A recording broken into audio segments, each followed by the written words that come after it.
अच्छा, अब तीसरा पत्र है डॉक्टर CMP मिश्रा। ये हैं associate professor, government girls college Shahdol, Madhya Pradesh. आप आएँ और अपना पत्र प्रस्तुत करें।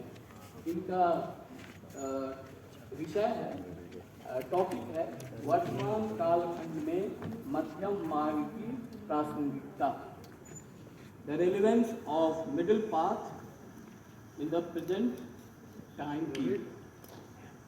आदरणीय मंच, सर्वप्रथम मैं ये कहना चाहूँगा, मेरे शोध पत्र का टॉपिक वर्तमान कालखंड में मध्यम मार्ग की प्रासंगिकता है, जिसे प्रायः बौद्ध दर्शन का सार समझा जाता है। लेकिन जिस युग में हम लोग रह रहे हैं, सूचना विस्फोट का युग है, साथ ही साथ ज्ञान के भी एक शिखर का युग है, तमाम क्रांतियों का युग है, लेकिन साथ ही साथ ये नैतिक पतन की पराकाष्ठा का भी युग है। इसको भी हम लोग देख रहे हैं। संपूर्ण बौद्ध दर्शन में अगर हम उनके द्वारा बताए गए मध्यम मार्ग पे विचार करें, एक चीज मैं पहले यहाँ स्पष्ट कर दूं, जैसे बुद्ध से तात्विक या जो मेटाफिजिक्स के प्रश्न पूछे जाते थे कि जीवन क्या है, मृत्यु क्या है, ये जो प्रश्न उनसे पूछे जाते थे इस तरह के, और जिनको अव्याकृत श्रेणी में रखा गया है, उनकी चर्चा मैं यहाँ नहीं करूँगा। मैं मानता हूँ कि बुद्ध एक व्यवहारिक विचारक थे, मूलतः वे एक समाज सुधारक थे, और उन प्रश्नों को, जिन प्रश्नों का हमारे इस जीवन से कुछ लेना देना नहीं था, उसको वे अनुपयोगी समझते थे और वहां वे मौन रह जाते थे। विभिन्न विचारकों द्वारा उनके इस मौन की भी अनेक व्याख्याएं की गई हैं। उस व्याख्या में हम यहाँ न पढ़ेंगे, लेकिन मूल रूप से 4 आर्य सत्य और उनमें से निकले आर्य अष्टांगिक जो मार्ग है, और आज जिस तरह के परिवेश में हम रह रहे हैं, आज उसकी उपयोगिता क्या हो सकती है, यह प्रश्न थोड़ा सा अजीब लगता है, क्योंकि कुछ मानवीय मूल्य शाश्वत होते हैं, सार्वभौम होते हैं, उनकी प्रासंगिकता हमेशा बनी ही रहेगी।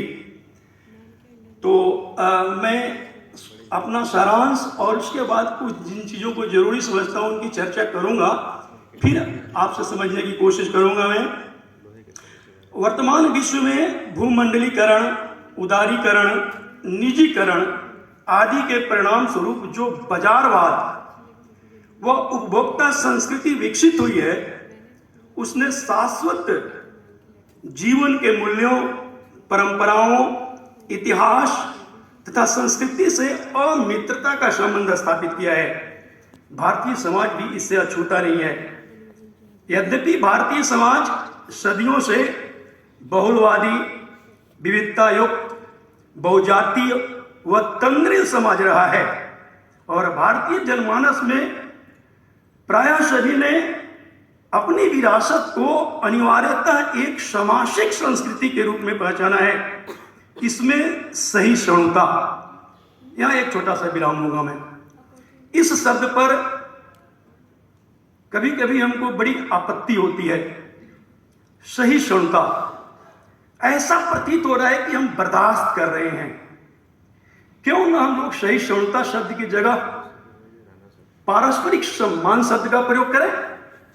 हम कहते हैं कि सहिष्णुता हमारी घट रही है, अथवा हम इस मामले में कि विभिन्न धर्म, विभिन्न जाति, विभिन्न भाषा, विभिन्न संप्रदाय, सबको हम इस मामले में सहिष्णु हैं।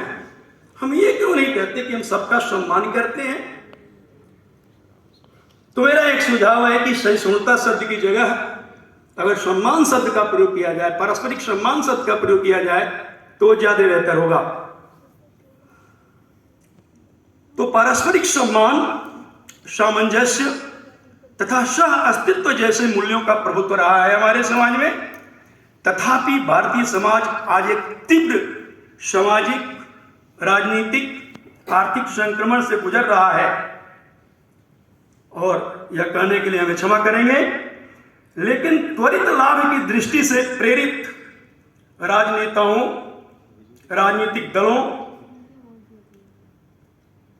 ने धर्म, भाषा, जात, क्षेत्र आदि के आधार पर एक नवीन संघर्ष को जन्म दिया है। इसके साथ ही संपूर्ण विश्व आज आतंकवाद और प्रत्यक्ष या प्रच्छन्न युद्ध की विभीषिका से जूझ रहा है। ऐसी विषम परिस्थिति में बौद्ध दर्शन द्वारा प्रदर्शित मध्यम मार्ग निश्चित रूप से आशा का संचार करता है। प्रस्तुत शोध पत्र का उद्देश्य वर्तमान परिवेश में भारत की सामाजिक संस्कृति, सामंजस्य व पारस्परिक सम्मान जैसे मूल्यों, मानवीय मूल्यों की स्थापना की दिशा में महात्मा बुद्ध द्वारा प्रवर्तित मध्यम मार्ग के अनुसरण के औचित्य को प्रतिपादित करना है। आज हम ऐसे परिवेश में रह रहे हैं कि व्यक्तिगत और सामाजिक दोनों ही दृष्टियों से हम ऐसे, हर आदमी तमाम प्रगति के बावजूद भी एक ऐसे कंधे की तलाश में है जिस पे वो सर रख करके आसानी से रुक सके, उस पर भरोसा कर सके। ऐसे में जब मैं एक चीज और यहां बता दूं, मैं मूलतः राजनीति विज्ञान का विद्यार्थी हूं,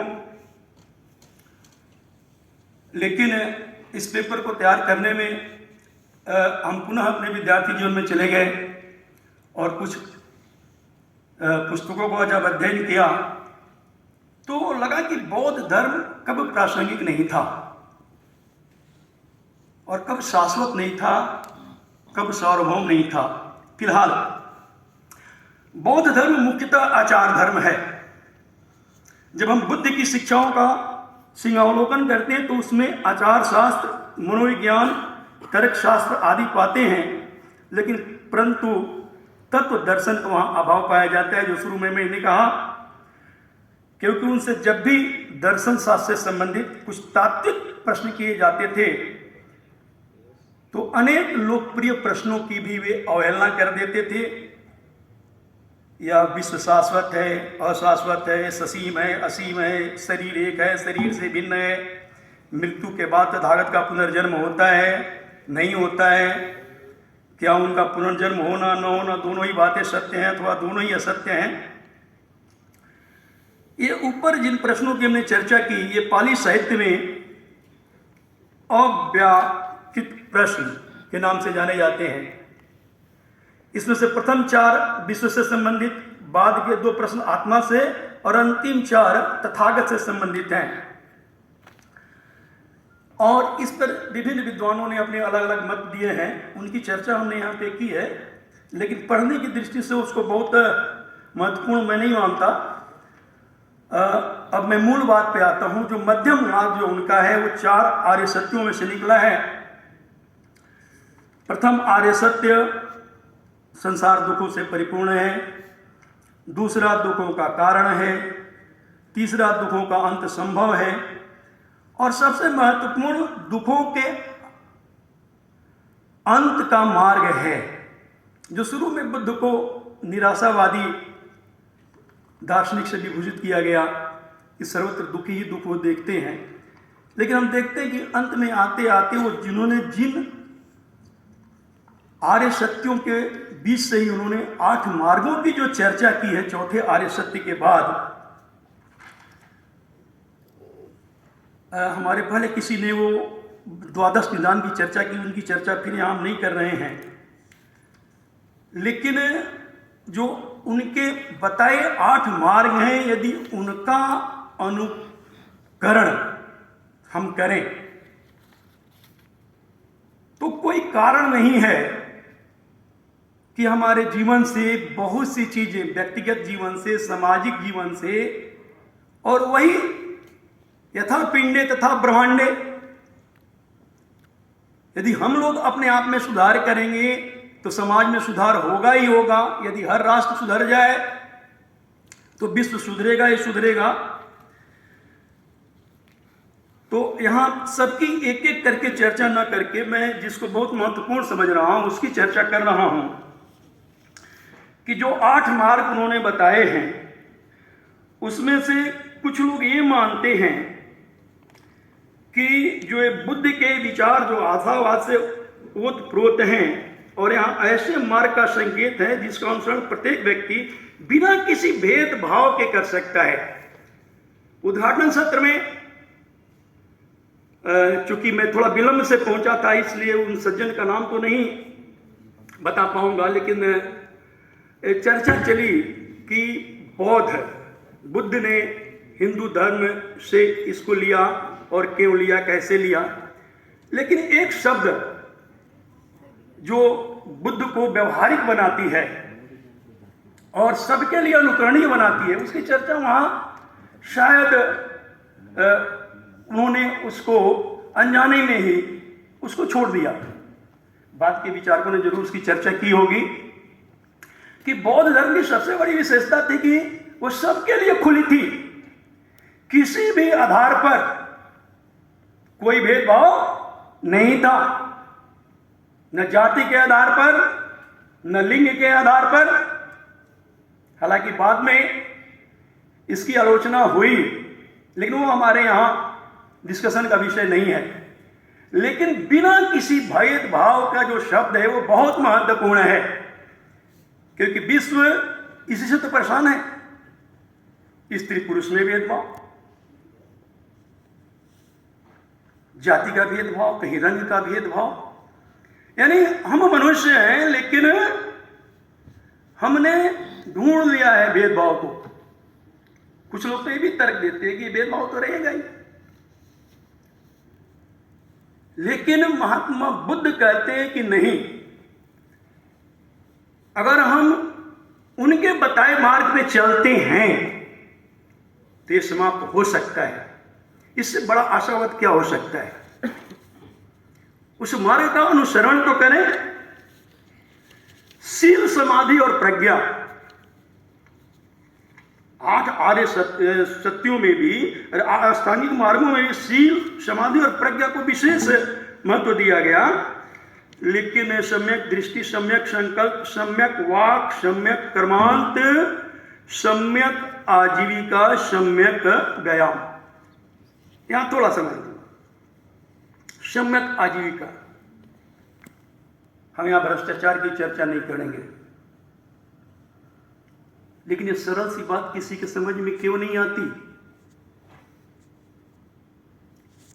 कि यदि हम अपनी आजीविका को बुद्ध द्वारा बताए गए मार्ग से अर्जित करते हैं तो बहुत सारी समस्याएं अपने आप समाप्त हो जाएंगी।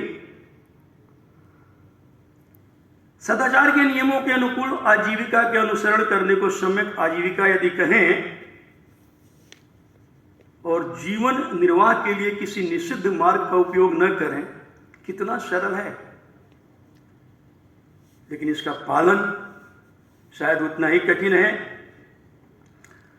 अब यहां पर जो हमने देखा, सुबह भी किसी व्यक्ति ने इसकी चर्चा की थी कि मन बुद्ध की जो चित्त मीमांसा है उधर यदि ध्यान दें हम थोड़ा सा,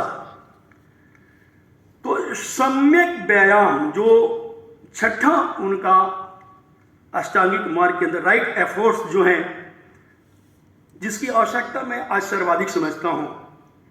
यदि कल के नवभारत टाइम्स को आप देखें तो उसमें एक न्यूज थी, हो सकती है कि आप लोगों की भी नजर उस पर गई हो। सील, सदाचारण और नैतिकता की दुहाई देने वाले हमारे देश में मुख्य पृष्ठ पे एक न्यूज थी कि एक व्यक्ति ने मां को पीटा ही नहीं, उसके साथ बलात्कार भी किया। जिस नैतिकता का दम हम भर रहे हैं, कहीं बोलने के लिए हम शील की बात करते हैं, नैतिकता की बात करते हैं कि भारतीय बहुत पीछे तक जाते हैं, विश्व गुरु बनने का दावा करते हैं, लेकिन हर रिश्ते को ताड़ ताड़ करने वाली न्यूज आपको अखबारों में मिल जाएंगे। आप जरा एक नजर तो दौड़ाइए। मैं कल की बात बता रहा हूं, आप दिल्ली में, दिल्ली के नवभारत टाइम्स के प्रथम पृष्ठ पर यह न्यूज है जो मैं आपको बता रहा हूं। हम किस अंधी दौड़ में, क्या पशुओं से बदतर हमारी स्थिति नहीं होती जा रही है? तो इसके पीछे जो मैंने समझा कि यदि हम लोग जो राइट एफर्ट्स में जो चर्चा की गई, नैतिक, मानसिक और आध्यात्मिक, भौतिक की चर्चा तो काफी होती है और हम लोग काफी कर गए हैं उन्नति। सतत प्रयास रहना ही सम्यक अगर व्यायाम है तो उपयुक्त 5 मार्गों पर, यानी इसके पहले जो 5 मार्ग बताए गए हैं, कोई भी साधक, निर्वाण शब्द का प्रयोग किया गया है वहां पर, यानी इस जीवित अवस्था में ही, मृत्यु के बाद निर्वाण प्राप्त करने की अवस्था नहीं। क्योंकि सभी लोग बौद्ध दर्शन से ही जुड़े हुए हैं, कम से कम उसका अध्ययन करके यहाँ आए होंगे, तो बुद्ध ने निर्वाण की जो परिकल्पना की है उसके लिए मृत्यु होना जरूरी नहीं है, हम इसी जीवन में उसको प्राप्त कर सकते हैं। और वो एक स्थिति आती है कि गीता के उस साक्षी भाव या सम स्थिति से मिलती जुलती है कि आप किसी चीज से प्रभावित नहीं हो रहे हैं, लेकिन व्यवहारिक दृष्टि से जो हमारे इस जीवन में जो उपयोगी है उसमें यदि इस मार्ग का अनुकरण करें तो उन्होंने बताया कि सफल तो हो सकते हैं। सरल, कितना सरल तरीका बताया। इसका कारण यह है कि हमारे मन में पुराने बुरे विचार अपना घर बना चुके हैं, तो नवीन बुरे विचार निरंतर मन में प्रवाहित हो रहे हैं। इसलिए पुराने बुरे विचारों को निकालना और नए बुरे विचारों को मन में आने से रोकना अत्यावश्यक है। मन कभी शांत नहीं रह सकता है, इसलिए मन को अच्छे भाव से परिपूर्ण रखिए। इसके लिए सतत प्रयत्नशील रहिए, राइट एफर्ट्स, कंटिन्यूअस। अतः इन 4 प्रकार के प्रयत्नों को सम्यक व्यायाम कहा जा सकता है। वो 4 हैं: पुराने विचारों को बाहर निकालना, नए विचारों को मन से आने से रोकना, नए बुरे विचारों को मन में आने से रोकना, अच्छे भावों को मन में भरना, इन भावों को मन में कायम रखने के लिए सतत क्रियाशील रहना और इन भावों को मन में कायम रखना। अतः सम्यक व्यायाम उन क्रियाओं को कहते हैं जिनसे अशुभ मन स्थिति का अंत होता है, शुभ मन स्थिति का प्रादुर्भाव होता है। विपश्यना की चर्चा चेयरमैन साहब ने सुबह की थी। हम जिस कॉलेज से बिलोंग करते हैं, गर्ल्स कॉलेज शहडोल से, डॉक्टर उषा नीलम, उन्होंने भी इन शिविरों की चर्चा की। उस समय हम लोग नहीं समझ सके थे, लेकिन वर्तमान समाज में भी जो संघर्ष, दुख हैं, उनका मूल कारण मानव मन की यथार्थ प्रकृति तथा इसकी क्रियाशीलता विषयक अज्ञान ही है। बुद्ध की चित्त मीमांसा में चित्त की विभिन्न क्रियाओं, उनसे होने वाले परिणामों पर अधिक प्रकाश डाला गया है। यदि इस चित्त मीमांसा का समन्वय आधुनिक मनोविज्ञान के नवीनतम अध्ययनों के साथ किया जाता है तो अधिकाधिक लोगों के मन की क्रियाओं का ज्ञान होगा तथा तमाम व्यक्तिगत व सामाजिक समस्याओं से भी राहत मिलेगी। और बौद्ध चित्त मीमांसा में विपश्यना एक ऐसी ही पद्धति है जो स्वयं में परिपूर्ण है। यह मन को तो स्वस्थ करती है, शरीर भी इसके लाभ से वंचित नहीं रहता है। मानसिक स्वास्थ्य में प्रौढ़ता का अधिगम होता है जो धैर्य, साहस, तेज, क्षमा, शांति आदि शक्तियों का प्रजनन करता है। इससे व्यक्ति विपरीत परिस्थितियों में भी विचलित नहीं हो पाता, चाहे विज्ञान का प्रभाव हो या तकनीक का प्रभाव हो या आधुनिकता का प्रभाव हो। वह यथावत एक सम स्थिति को प्राप्त करता है। विपश्यना ध्यान में, अभ्यास में मन तो स्वस्थ रहता ही है, शरीर भी प्रबल होता है। इसी उद्देश्य से परिवार, समाज व राष्ट्र में विपश्यना शिविरों का आयोजन निरंतर हो रहा है। बोधगया, सारनाथ, इगतपुरी, नागार्जुन कोंडा आदि स्थानों में विपश्यना शिविर निरंतर चलता रहता है। नए नए विपश्यना केंद्र स्थापित भी हो रहे हैं और तिहाड़ केंद्रीय कारागार और जयपुर आदि जगहों पर विपश्यना भावना का अभ्यास कर हजारों कैदियों के जीवन में अमूल्य परिवर्तन आया है।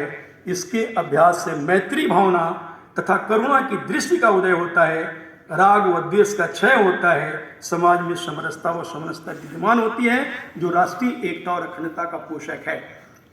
यहाँ पर ये दिल्ली विश्वविद्यालय की ही एक लेखिका हैं, उनको कोट किया है मैंने, ये जो अभी बताया। उन्होंने बौद्ध दर्शन और मानव मन, उस पुस्तक में उन्होंने चर्चा की है। रोजलीना सिंह जी हैं, डॉक्टर रोजलीना सिंह जी, उनकी पुस्तक, उनका शोध आलेख है शायद, या शोध पत्र, पूरा उनका शोध पत्र ही है वो, उससे मैंने इसको कोट किया था। सम्यक समाधि ये निर्माण की एक अवस्था है, उसकी चर्चा हम नहीं कर रहे हैं। हमारा मुख्य रूप से यह शोध पत्र इस पर केंद्रित है कि हम अपने व्यक्तिगत जीवन में भी इसके बताए गए मार्गों का अनुसरण करते हैं। वो मध्य की शर्त में अतिशय काया क्लेश और अतिशय भोग विलास, इनके बीच का मार्ग, उसकी भी मैंने विशेष चर्चाएं नहीं की, क्योंकि ये सारी चीज़ें हम लोगों को पहले से विदित है, थोड़ा भी हम बौद्ध धर्म के बारे में जानते हैं तो। लेकिन हम इनको अपने आचरण में उतार लें। बुद्ध ने अपने आचरण से इसको सिद्ध किया। और अंगुली माल वाली कहानी जो हम लोग पढ़ते हैं वो सबको विदित है। तो हम किसी भी चीज पर भय पर विजय प्राप्त कर सकते हैं, किसी भी प्रकार से भय मुक्त हो सकते हैं। जीवन अनंत नहीं है, कहीं ना कहीं इसका क्षय होना ही है। जिन प्रवृत्तियों को देखकर, जिन घटनाओं को देखकर महात्मा बुद्ध विचलित हुए, उन सभी अवगत हैं। तो हम यहाँ पर सिर्फ पूरा पेपर न पढ़ करके हमने आपसे केवल चर्चा की, और हम कह सकते हैं निष्कर्षतः कि आर्य अष्टांगिक मार्ग बुद्ध के उपदेशों का सार तथा उनकी समस्त शिक्षाओं का आधार स्तंभ है। इसे ही मध्यम मार्ग भी कहा जाता है। इसमें उन्होंने अतिशय आसक्ति तथा कायाक्लेश दोनों का विरोध किया है। कृपया ध्यान देंगे कि यहाँ पर उन्होंने आध्यात्मिक और व्यवहारिक जो माध्यमिक शून्यवाद की चर्चा है, उस पक्ष को मैंने बिल्कुल टच नहीं किया है। यहाँ पर विश्व में दो अतियां हैं, इनसे धार्मिक व्यक्ति को बचना चाहिए। प्रथम, भोग विलास में पूरी तरह लिप्त होना, यह निम्न, अयोग्य, अपवित्र, अनैतिक तथा अवास्तविक है। दूसरा, काया क्लेश का जीवन है, यह भी अंधकारपूर्ण, अयोग्य तथा मिथ्या है। तथागत बुद्ध के लिए इस शब्द का प्रयोग किया जाता है, अर्थात जिसका ज्ञान सत्य है ने इन दोनों से परे होकर मध्यम मार्ग की खोज की है, जो नेत्र तथा मस्तिष्क को प्रकाशित करता है। वह शांत, ज्ञान, संबोधि व निर्वाण की ओर ले जाता है। अतः बुद्ध के ये विचार सदैव प्रासंगिक हैं और वर्तमान विश्व परिदृश्य में तो ये नितांत आवश्यक हैं। धन्यवाद।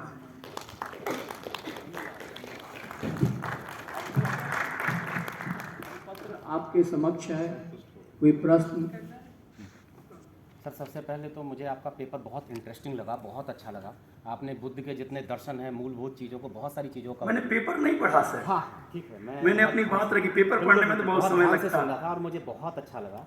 एक चीज़ जानना चाहता हूँ, आपने लैंगिक असमानता की बात की, क्या आप इसके बारे में क्या सोचते हैं? बुद्ध ने मतलब क्या सोच रहे थे इस बारे में, प्लीज अगर आप। देखिए सर, इतना तो आपको भी ज्ञात होगा जी जी बिल्कुल, कि बुद्ध ने समाज में उपेक्षित समझे जाने वाली महिलाओं को भी अपने संघ में प्रवेश दिया। बाद में कालांतर में बौद्ध धर्म के पतन के कारणों में भी इसको बताया जाता है। हमने कहा ना कि उधर हम लोग इस पर बहुत ध्यान, जिसका हम अपने उपयोग कर सकते हैं व्यवहारिक जीवन में, उसकी चर्चा हमने की। और जहाँ तक ये फेमिनिज्म और लैंगिक समानता की बात कर रहे हैं, मेरा तो ये मानना है सर, क्योंकि राजनीति विज्ञान का भी मैं विद्यार्थी हूँ। नहीं सर, एक्चुअली आप प्लीज, मैं इंटरप्ट कर रहा हूँ। बहुत सारे लोग बुद्ध के विषय में बहुत सारी बातें करते हैं समानता के बारे में, तो जैसे अगर आपने उसको कवर किया है या कुछ है, तो मैं आपके विचार जानना चाहता हूँ कि आप उसको कैसे करते हैं। यहाँ पर मानव को बुद्ध का विचार वो बहुत उदात्त था ना सर, जिनके लिए करुणा किसी भी के प्रति, बचपन से ही उनकी हिस्ट्री को देखें तो ध्यान आएगा वो पक्षी वाली घटना से, तो कोई भी जहां दीन है, हीन है, लेकिन मानव है ना, उसकी स्थिति पर बाद में विचार करेंगे, लेकिन उसकी बेसिक आवश्यकताएं, जिसमें आजकल हम लोग गरिमा शब्द का प्रयोग करते हैं, भारतीय संविधान में भी गरिमा शब्द का प्रयोग किया गया है, और जो आजकल कई सुप्रीम कोर्ट के निर्णयों में भी उस गरिमा की बहुत चर्चा की जा रही है कि उनकी भी एक गरिमा होती है। मैं बहुत खुलकर नहीं बताना चाह रहा हूं, तो इस चीज को बुद्ध ने बहुत पहले स्वीकार किया ना कि उनकी भी एक गरिमा है, क्योंकि first of all they are human being. स्त्री पुरुष का भेद नहीं है, we have to accept them. तो मैं नहीं समझता कि ये फेमिनिज्म या इस पर एक लंबी बहस हो सकती है सर, लेकिन जहां तक मैं समझता हूं कि मनुष्य मात्र, उसकी स्थिति क्या है इस पर बिना विचार किए, वो स्त्री है, पुरुष है, शूद्र है, ब्राह्मण है, डजंट मैटर। तो ये अगर वास्तव में आ जाए किसी के भी जीवन में, आज भी आ जाए, मैं बार बार कह रहा हूं कि जो सत्ता है, शुरू के पैराग्राफ में मैंने बताया कि कुछ राजनेताओं ने, राजनीतिक दलों ने अपने निहित स्वार्थों से प्रेरित होकर के, हम अंग्रेजों के बारे में बहुत कहते हैं डिवाइड एंड रूल, लेकिन सत्ता का तो यह स्वभाव है, बिना बांटे और राज करेंगे कैसे ये। लेकिन हम जो दुखी हो जाते हैं, तो हमने कहा कि व्यवहारिक दृष्टि से जहां तक हो सके हम वहां तक पहुंचे। और अंत में यही कह सकता हूं सर, हाँ बताएं सर। आपके प्रश्न का जवाब मिल गया? हाँ सर ठीक है। तो अंत में मैं ये कहना चाहता हूं सर, आप पूछना होगा पूछ लीजिएगा इसके बाद, क्यों उनका तो काम है सियासत जाने, अपना पैगाम मोहब्बत है जहां तक पहुंचे। तो महात्मा बुद्ध का पैगाम करुणा, प्रेम, यही सब चीजें थी। अगर थोड़ा भी अपना लें तो हम लोगों का जीवन धन्य हो जाए। Thank you sir.